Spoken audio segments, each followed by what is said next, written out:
Şöyle acayip fırsatlar bilen edildi yapanlar. Hemmemiz yerimizden ör turalıyız. Oğudun aydınlar, meşhur aydınları.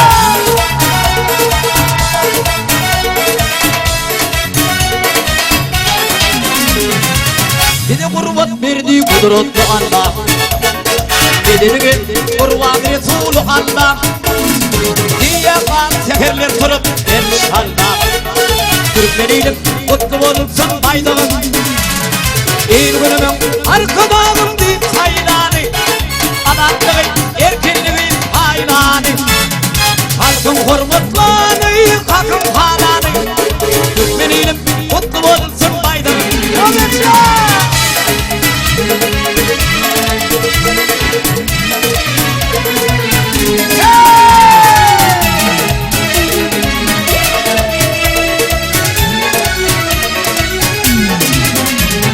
Türkmenleri bir ağda varada.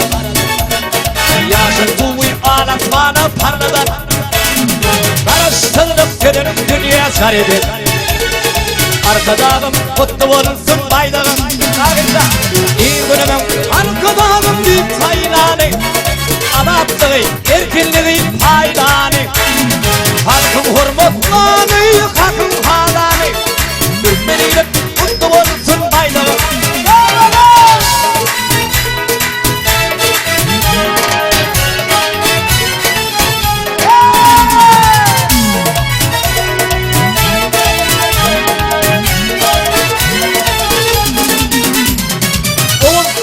Korkut atan mekani.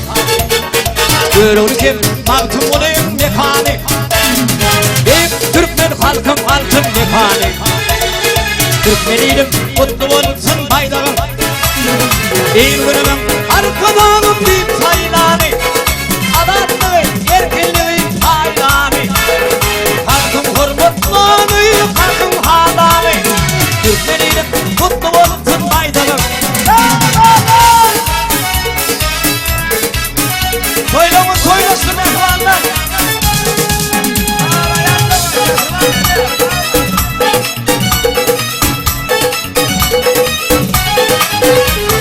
Kutluğunçum hayratının nişanı.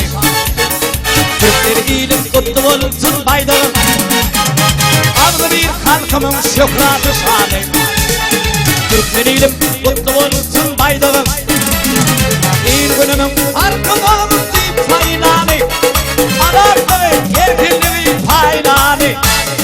Halkım hürmetlanı, halkım halanı. Türkmeniydim kutlu olursun baydağım.